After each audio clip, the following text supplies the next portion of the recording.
damos gracias al Señor por esta oportunidad. Obviamente, como dice, es un privilegio, es una responsabilidad de poder dirigirse al pueblo de Dios y compartir su mensaje. Obviamente Él quiere hablarnos, Él quiere enseñarnos sus caminos. Sabemos que Él nada quiere ocultarnos, sino que Él ha revelado su voluntad en su palabra, ahí está escrita. Y hoy Dios utiliza elementos, a voces, para comunicar su verdad escrita y traer entendimiento sobre esa palabra. Vamos a buscar el libro de Hebreos, capítulo 11, y sobre ese pasaje vamos a mencionar algunas verdades que el Señor ha dicho. Obviamente nunca podemos hablar todo lo que dice ese pasaje, tenemos un tiempo acotado, pero trataremos de avanzar. Oremos. Oh Dios eterno, a ti acudimos por medio de Cristo y te pedimos que nos guíes, te pedimos que nos hables. Habla en nuestros oídos espirituales, danos entendimiento de la verdad espiritual.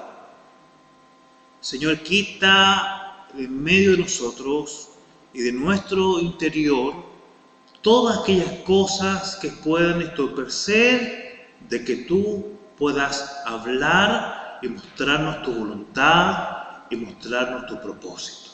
Toda venda espiritual sea quitada, todo concepto religioso sea quitado y tú nos ayudes a entender las verdades espirituales y nos lleves a ver nuestra realidad y que podamos elevar nuestra voz y decirle: Señor, perdóname, porque esto no había visto, perdóname, cámbiame y forma el modelo que tú quieres de mí, y ese modelo es Cristo. Guíanos, Señor, a la salvación de aquellos que todavía no han disfrutado de este manantial de vida, de esta paz interior, a la santificación, apartarnos de aquellos que ya somos tus hijos, y ayúdanos a poder servir y preparar a otros para el servicio. En Cristo Jesús. Amén. Leamos Hebreos, capítulo 11, versículo 4 al 20. Pero vamos a ir leyendo y vamos a ir viendo algunas verdades en nuestros pasajes, y hasta donde lleguemos vamos a compartir. Dice así: por la fe Abel ofreció a Dios más excelente sacrificio que Caín, por lo cual alcanzó testimonio de que era justo, dando Dios testimonio de sus ofrendas, y muerto aún hablaba por ella. Entonces, el primer relato del libro de Hebreos, nosotros en este capítulo 11, donde habla de los héroes de la fe, donde habla de algunos que fueron tocados y usados por Dios para manifestar su fe o su voluntad en la tierra. Y menciona, ¿no es cierto?, a estos dos hijos de Adán y Eva, a Caín y Abel, de los cuales Dios les pidió una ofrenda. Y cada uno de ellos preparó lo mejor, ¿ya? Pero la ofrenda de Abel fue la que agradó a Dios. Y esto llenó de orgullo, de rencor a su hermano Caín, que tomó, ¿no es cierto?, la vida de su hermano, pero podemos ver cómo Dios menciona de que Dios se agradó de su ofrenda. La pregunta es, ¿Dios se agrada de nuestras ofrendas? ¿Qué es una ofrenda? Es algo que entregamos al Señor. Es algo que el Señor nos ha pedido. Dios le pidió a Caín y a Abel una ofrenda. Dios nos pide que presentemos una ofrenda. Nuestra vida es una ofrenda. Nuestras acciones son una ofrenda.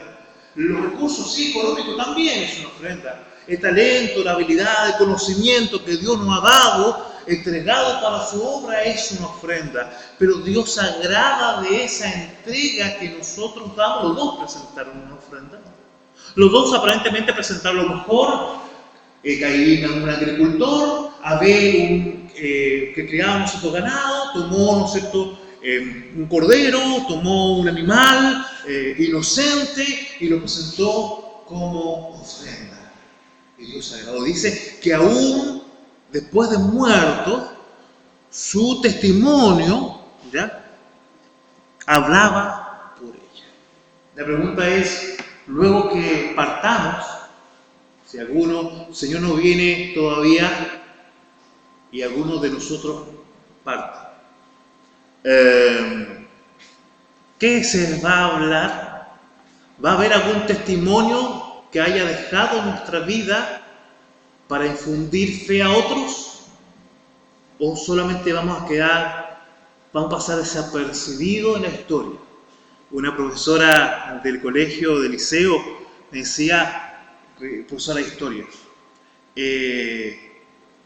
debemos nosotros marcar la historia. Debemos hacer hechos los cuales puedan, quizás en las futuras generaciones, cuando tomen los libros históricos, aparezca ahí el nombre. Obviamente como una visión cristiana, no como una forma de vanidad o de orgullo, no para que se hable de Abraham o se hable de José, sino para que se hable de la obra que Dios hizo en Abraham. Y que ese testimonio va a ser de fe y de ayuda a otros en adelante. Vemos el 5. Por la fe Enoc fue traspuesto para no ver muerte y no fue hallado porque le traspuso Dios, y antes que fuese traspuesto tuvo testimonio de haber agradado a Dios. Otro testimonio. Enoc, un hombre que caminó con Dios. Y cuando hablamos de caminar, significa que hay un entendimiento, que hay un compañerismo, que hay un intercambio, de que hay una conversación. Y tanto fue que le agradó a Dios hablar con este ser humano que dijo, ven conmigo, ¿ya? No quiero bajar más a compartir acá en la tierra contigo. Vente conmigo, te llevo. ¿Tenemos esa cercanía? ¿O todavía tenemos esa imagen pagana que tienen los pueblos de un Dios lejano? De un Dios ahí que exige, que demanda. ¿Qué idea de Dios tenemos?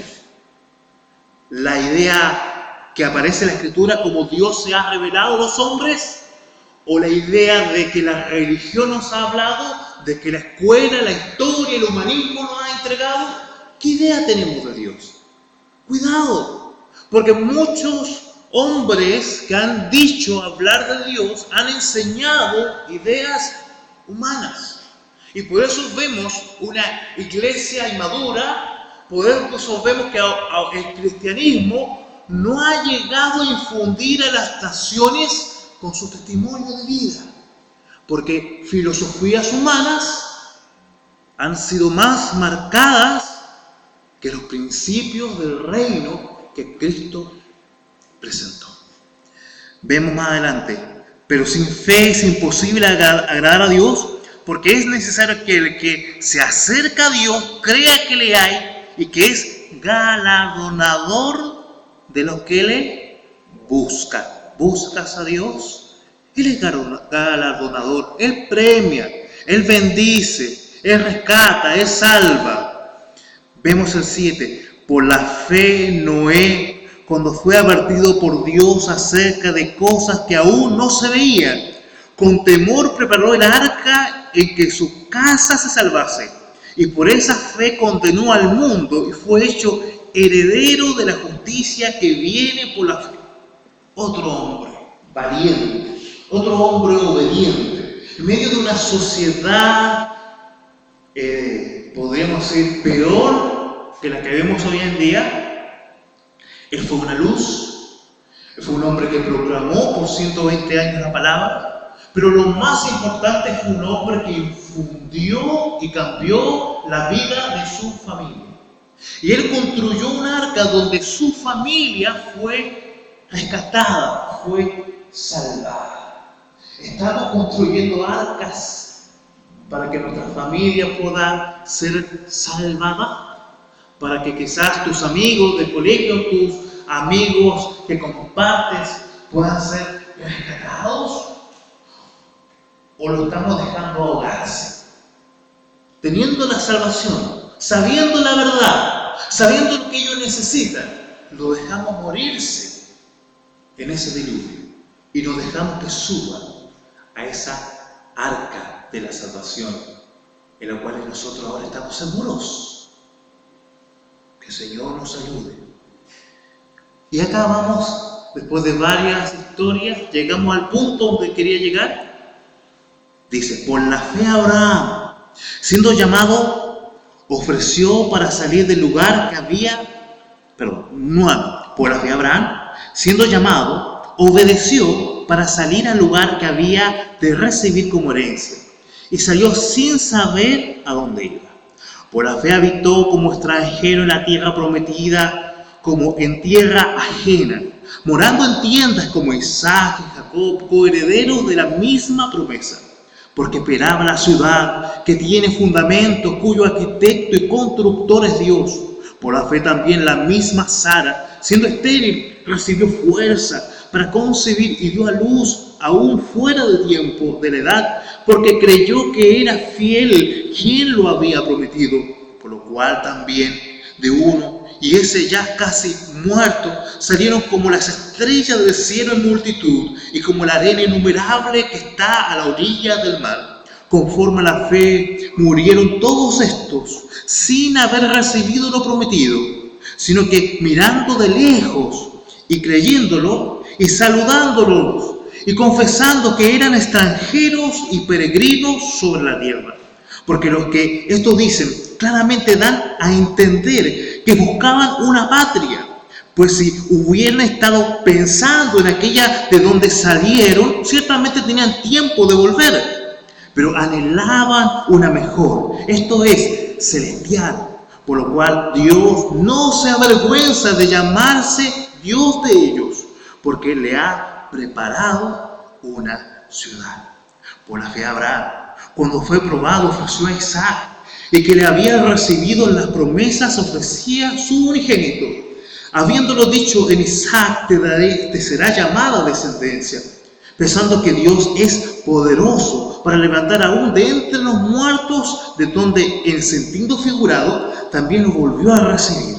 Por la fe bendijo a Isaac, a Jacob, a Esaú, respecto a cosas venideras. Y nos encontramos con otro hombre de fe. Y ahí nos llevamos a Génesis capítulo 12, versículo 1 a 8, y vamos obviamente a avanzar lo que podamos, escudriñando obviamente la palabra, y cada uno en su casa pedirá ayuda para que el Señor siga hablando, expandiendo esta palabra viva. Entonces vemos, capítulo 12 dice, pero Jehová había dicho a Abraham, vete de tu tierra y de tu parentela y de la casa de tu padre a la tierra que te mostraré. Te haré de ti una nación grande y te bendeciré y engrandeceré tu nombre y serás bendición. Bendeciré a los que te bendijeren y a los que te maldijeren maldeciré, y serán benditas en ti toda la familia de la tierra. Y se fue Abraham como Jehová le dijo, y Lot fue con él. Y era Abraham de edad de 75 años cuando se volvió de Harán. Tomó pues Abraham a Sarai su mujer y a Lot hijo de su hermano y todos sus bienes que había ganado y las personas que había adquirido en Harán. Y salieron para ir a la tierra de Canaán. Y a la tierra de Canaán llegaron. Y pasó Abraham por aquella tierra hasta el lugar de Siquem, hasta el encino de Moré. Y el cananeo estaba entonces en la tierra. Y apareció Jehová a Abraham y le dijo: a tu descendencia daré esta tierra. Y edificó allí altar a Jehová, quien le había aparecido. Luego se pasó de allí a un monte al oriente de Betel y plantó su tienda, teniendo a Betel al occidente y Ai al oriente, y edificó allí altar a Jehová e invocó el nombre de Jehová. ¿Quién era Abraham? ¿De dónde salió? ¿No es cierto? De un lugar, ¿no es cierto? De una ciudad o de una, podríamos decir, cultura muy desarrollada. Era, podríamos decir, la tierra con la mayor innovación. Era una tierra bendecida en muchas áreas, en los negocios, en la cultura. Era lo que estaba influyendo en su tiempo a otras naciones, teniendo dominio sobre los demás. ¿Quién era Abraham? Abraham era alguien rico en recursos económicos. Seguramente una persona muy bien preparada. ¿Qué ganaba Abraham con salir de su comodidad, de su tierra, de su familia? Seguramente, obviamente, los que vivían en esa ciudad de Ur eran personas paganas, personas que tenían infinidad de dioses. ¿Qué hizo que este hombre entendiera que hay un solo Dios verdadero? ¿Qué hizo que entendiera que el hombre, de que los pueblos estaban equivocados y que era necesario generar una nación, generar un pueblo que pudiera prepararse y apartarse para proclamar al Dios verdadero y luego llegar con ese mensaje de libertad a esos corazones esclavos del pecado y esclavos de estas deidades que ellos mismos habían construido? No nos dice mucho la Escritura acerca de Abraham. La tradición judía dice algunas cosas. Y una de las cosas que dice, como solamente el comentario anecdótico o externo, no como una idea de revelación o un dato que debemos basarnos, pero nos ayuda a entender la mentalidad judía, ¿no es cierto? Nos ayuda a entender lo que fue. Ellos dicen que Abraham era hijo de un hombre que negociaba con los ídolos, que vendía ídolos. Y dice que él de muy pequeño, obviamente, empezó a ver, a buscar de la verdad. Y en un momento ya de decisión dice que salió su padre y él va y destruye a todos esos ídolos. Pero deja un poco. Y cuando vuelve su padre y ve que su negocio había sido destruido, se enoja y le pregunta: ¿qué pasó? Y le dice: ese fue. Y su padre dice: no, ¿cómo? ¿Cómo él va a destruir? No, él no puede hacer nada. Entonces le dice: ¿y cómo tú crees en ellos si no pueden hacer nada?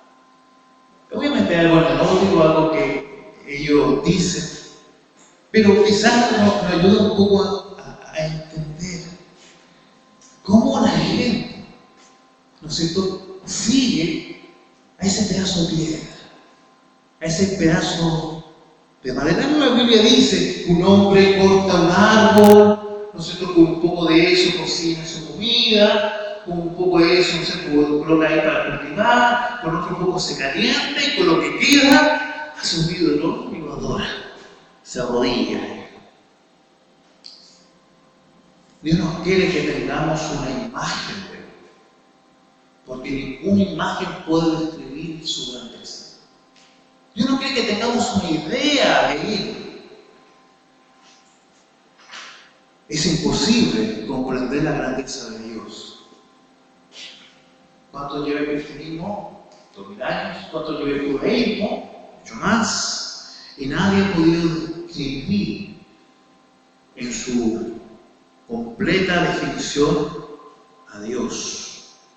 Por eso Dios nos llama a vivir una fe, no por Él, pero también comunitaria, también junto con otros que buscan y que siguen al Dios verdadero, para poder comprender un poquito más de su verdad. Abraham fue llamado a salir del mundo, a salir de la idolatría, a salir del pecado. Muchas veces pensamos de que es imposible que Dios quizás ahí en Nueva York, o en Londres, o en Sydney, o en las grandes ciudades, personas quizás como Bill Gates, o personas influyentes en el mundo de la política puedan reconocer a Dios verdadero, puedan ser rescatados, puedan ser salvos, puedan ser llamados como Abraham a salir de ahí. Pero Dios lo hizo con Abraham. Dios lo hizo con Abraham, lo llamó a salir. Dios nos llama también a salir a nosotros, a dejar. Dios nos llama a cruzar el río. Esa es la palabra que significa hebreo, la que cruzó el río. Aquel que coloca una diferencia entre aquellos que siguen al Dios verdadero y el resto. Dios nos llama a construir una familia diferente, a construir una nación, pero esta nación espiritual que va a llevar a la libertad. Dios nos llama a ser diferentes. Entonces la pregunta es, ¿por qué muchas veces nos seguimos pareciendo al mundo? ¿Por qué todavía hay ideas que son del mundo en medio de la iglesia, en medio del pueblo de Dios? Si Dios nos ha llamado a nosotros a marcar las tendencias, a nosotros a mostrar la forma que realmente se debe vivir. Pero muchas veces le creemos más al mundo o aceptamos el sistema que Satanás ha establecido de vida, de costumbres, de normas, que aquellas normas que Dios ha establecido y que nos han libertado. ¿Qué teníamos antes de conocer la verdad? Nada. La libertad o la posibilidad de decidir vino cuando la presencia del Espíritu Santo vino a morar en nuestra vida. Nuestra voluntad fue activada. Antes no teníamos voluntad. Antes éramos dominados, éramos conducidos por el enemigo. El Señor llamó a Abraham. El Señor también nos llama ahora a salir del mundo, para caminar a una tierra que no conocemos. Gracias al Señor, hoy en día tenemos más claridad que Abraham. Tenemos más, podemos decir, material para saber qué es lo que Dios quiere para nosotros. Abraham no tenía, a pesar de eso confió, a pesar de eso obedeció. Le costó sí. Vemos cómo también él, en un comienzo que hizo, fue con los familiares. ¿Qué dijo Dios? Sal de tu tierra, sal de tu parentela. Pero él no obedeció en su completa, en totalidad, lo que Dios le había pedido. Dios obviamente le trajo, ¿qué le trajo? Bendición, no, le trajo maldición, le trajo problemas, le trajo obstáculos. Y nosotros muchas veces estamos así, hemos salido del mundo, pero todavía estamos cargando con cosas que nos amarran. El Señor nos quiere bendecir a nosotros. El Señor nos quiere utilizar a nosotros para que luego los demás también puedan salir. Pero si tú no te santificas, si tú no obedeces a Dios, si tú no te guardas, si tú no creces espiritualmente, ¿cómo Dios nos va a usar? ¿Cómo Dios nos va a usar para que las naciones sean liberadas? Dios quiere que cada pueblo pueda ser libre. Pueda ser libre. Que cada pueblo pueda entender la voluntad de Dios, pueda adorar al único Dios verdadero. Él no quiere levantar un pueblo para tener dominio sobre los demás. Dios quiere hacer libres a los pueblos. Pero esos pueblos van a ser libertados a conocer la verdad de Dios a través de su escritura. Pero ¿cómo va a ser proclamada esa verdad? A través de nosotros. Si Abraham no hubiera obedecido a eso, ¿qué le hubiera pasado? Sí, quizás Dios obviamente hubiera preparado a otros, Dios hubiera llamado a otros. Pero Abraham, hoy día estamos hablando de él, a través de la obediencia de Abraham, Vino un pueblo en el cual vino el Mesías Jesús. A través de Abraham vemos ejemplos, errores que él también cometió, acciones bondadosas que él también hizo, que nos ayudan a vivir la fe. Entonces debemos salir, pero también somos llamados a ser diferentes, que es un poco mencionábamos. Somos llamados a ser diferentes. Somos llamados a obedecer, ¿no es cierto?, por la fe. A obedecer por la fe. La Biblia nos menciona que debemos adorarle a Él. Debemos servir con todo nuestro ser, con nuestro espíritu, con nuestra alma, con nuestro cuerpo, con todo nuestro ser.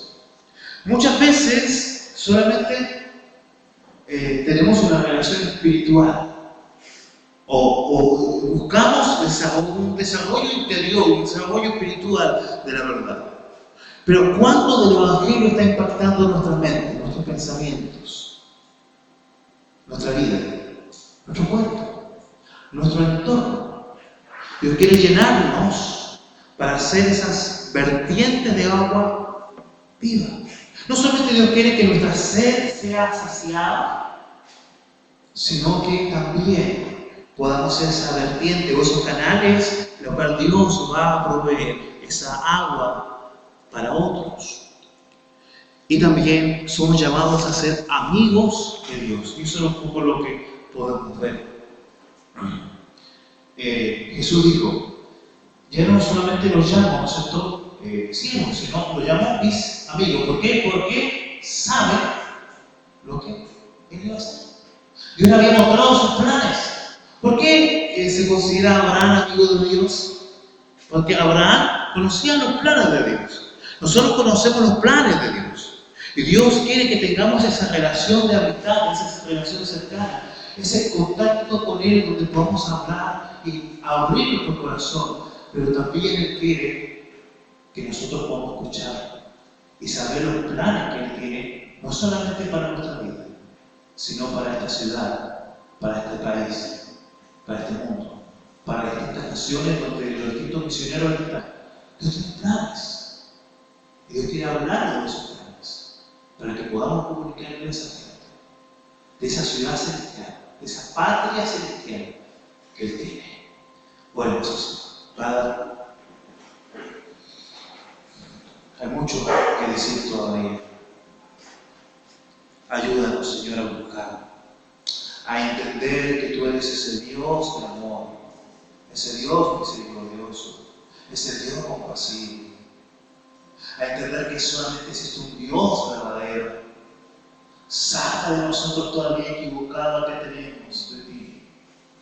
Queremos que el Evangelio, que esta buena noticia, que tu palabra sea revelada en nuestra vida. Queremos ser limpiados. Queremos también entender cuán pecadores somos, cuán lejos estamos de ti, cuán necesidad tenemos de que tú trabajes en nosotros, pero también queremos entender ese camino perfecto que tú has establecido a través de Cristo y lo que tú quieres para nosotros. Señor, queremos ser rescatados.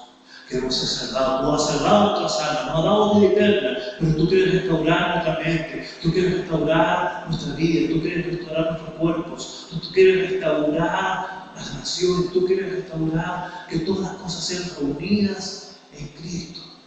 Ayúdanos, Señor, a entender esto. Ayúdanos a entender esto. Y a saber cómo tú nos usarás para esta labor. En Cristo Jesús oramos.